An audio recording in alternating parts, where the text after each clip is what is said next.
আসসালামু আলাইকুম ওয়া রাহমাতুল্লাহি ওয়া বারাকাতুহু। আলহামদুলিল্লাহ নাহমাদুহু ওয়া নুসাল্লি আলা রাসূলিহিল কারীম, আম্মা বাদ।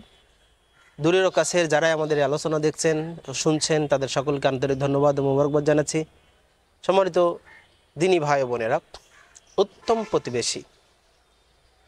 উত্তম প্রতিবেশী সৌভাগ্যের একটা লক্ষণ।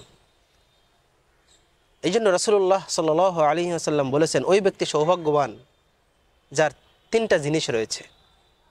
উত্তম প্রতিবেশী যার আছে সে সৌভাগ্যবান, যার প্রশস্ত বাড়ি আছে, ঘর আছে, সে সৌভাগ্যবান, আর যার প্রশস্ত বা উত্তম বাহন আছে সে সৌভাগ্যবান।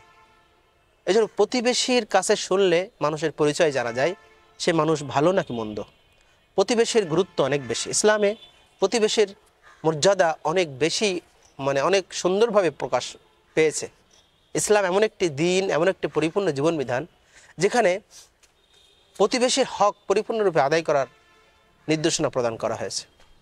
আমরা আজকের এমন একজন মানুষের একটা ঘটনা আপনাদের সাথে শেয়ার করব, যা আপনার চোখের আঙ্গুল দিয়ে দেখিয়ে দিবে যে প্রতিবেশীর সাথে কেমন আচরণ করতে হয়। প্রখ্যাত বিদ্বান আমরা সকলে জানি, যারা ইসলাম চর্চা করি, যারা ইসলামের ছাত্র, তারা সকলেই এটা অবগত। আব্দুল্লাহ ইবনুল মুবারক রাহিমাহুল্লাহ, তার সম্পর্কে আমি আপনাদেরকে একটি ঘটনা শেয়ার করব। সেটা হলো, আব্দুল্লাহ ইবনুল মুবারক রাহিমাহুল্লাহর বাড়ির পাশে একজন ইহুদি প্রতিবেশী ছিলেন। এক ইহুদি প্রতিবেশী ছিল তার বাড়ির পাশে। একদা ইহুদি প্রতিবেশী তার বাড়িটি বিক্রয় করার জন্য ঘোষণা করলো যে আমি আমার বাড়িটি বিক্রয় করে দেব। তাকে বলা হলো বাড়িটির মূল্য কত। সে বলল বাড়িটির মূল্য 2000 দিনার। তো বলা হলো এই বাড়িটির মূল্য তো 2000 দিনার না, 1000 দিনার।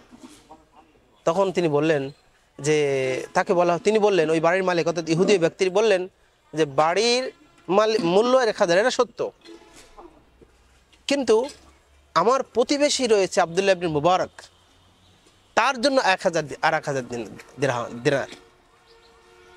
সুবহানাল্লাহ বিহামদি। তখন এই কথাটা আব্দুল্লাহ ইবনে মুবারক রাহিমাহুল্লাহর কাছে চলে গেল যে আপনার প্রতিবেশী এক ইহুদি ব্যক্তি, সে আপনার প্রতিবেশী, তাই বাড়িটির মূল্য 2000 দিনার চাচ্ছে, 2000 দিনার। এই কথা শ্রবণ করে আব্দুল্লাহ ইবনে মুবারক ওইটি ক্রয় করে নিলেন, নিয়ে তার বাড়িটি ইহুদিকে হাদিয়া দিলেন। সম্মানিত দর্শক শ্রোতা মণ্ডলী, এই ঘটনা থেকে শিক্ষণীয় বিষয় হলো যে আব্দুল্লাহ ইবনুল মুবারক রাহিমাহুল্লাহর মতো একজন উত্তম প্রতিবেশীর একজন ইহুদিও বুঝতে পেরেছে। অতএব আসুন আমরা আব্দুল্লাহ ইবনুল মুবারকের মতো প্রতিবেশী হই। আমাদের প্রতিবেশীর খোঁজ খবর নেই, আমাদের প্রতিবেশী কি করছে, সালাত পড়ছে কিনা, সে ভালোভাবে খেতে পারছে কিনা, তার বসবাসের কোনো সমস্যা হচ্ছে কিনা। আপনি খুব ভালোভাবে চলছেন, প্রতিবেশীকে খোঁজ নিচ্ছেন না, but that not allowed from Islam. Islam থেকে এটা কোনোভাবেই স্বীকৃত নয়। অতএব আপনি প্রকৃত মুসলিম হতে গেলে আপনার প্রতিবেশীর খোঁজ খবর রাখেন।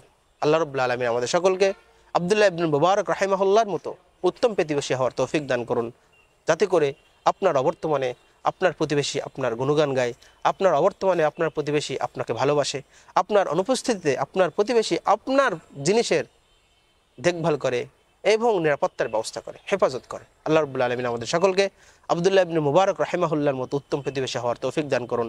আল্লাহুম্মা আমিন। ওয়া আখিরু দাওয়ানা আলহামদুলিল্লাহি রাব্বিল আলামিন। ওয়াসসালামু আলাইকুম ওয়া রাহমাতুল্লাহি ওয়া বারাকাতুহু।